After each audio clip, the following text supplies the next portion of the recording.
The Church teaches that Christ would return in our future. However, they do not base this dogma on the Bible, but on their academic studies. Their studies teach about church history in general and the manuscripts of the church fathers of the 1st and 2nd century. Their historic documents are the foundation of the dogma that Christ did not return in the past. However, independent research revealed that such documents do not exist at all. They were all fabricated after the 15th century. As a matter of fact, all consensus history has been fabricated and rewritten as an ongoing process. Further research has revealed that previous to the 16th century, the Church believed that Christ returned in their past and that the 1,000-year reign occurred in the first millennium AD. The Christians knew that the devil had been loosed in their past. Besides that, there simply exist too many historic records reciting the fulfillment of prophecies in the Bible. The abomination of desolation was fulfilled. Jesus' return in the sky for everybody to see was fulfilled. The clouds of angels had been seen by many. Even the recovering of the remnants of God's people occurred in the 2nd century AD. According to Scripture, Christ prophesied multiple times 2,000 years ago that he would return immediately, without delay, and while his contemporaries would still be alive on earth. Even the gospel was preached in all the world. The Church has been wrong about so many things. They teach that after Christ's return there is no more sin. However, Scripture claims clearly that not all nations would bring their glory and honor into the city of God. After the 1,000-year reign, there would be a period of deception and wars. Even within the acquiescing nations, there would be sinners living.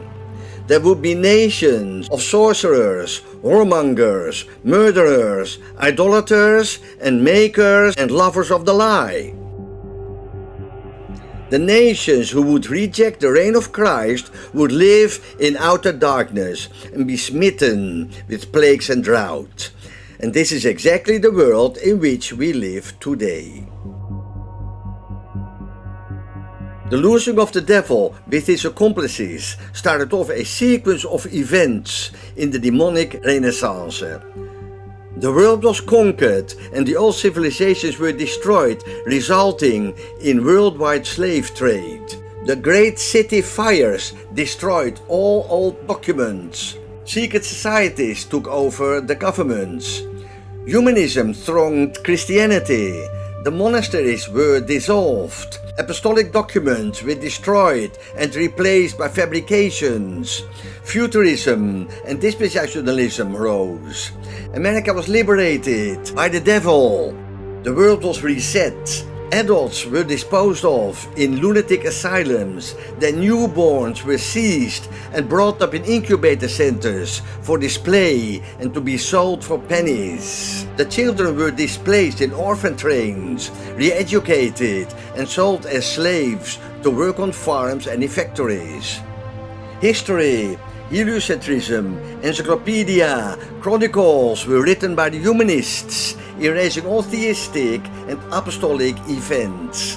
The Dark Ages were fabricated to erase the 1,000-year reign. The demonic conquest of the world was conveniently covered up in the new history. God has taken away our part of the holy city because of the false teachings of the Church.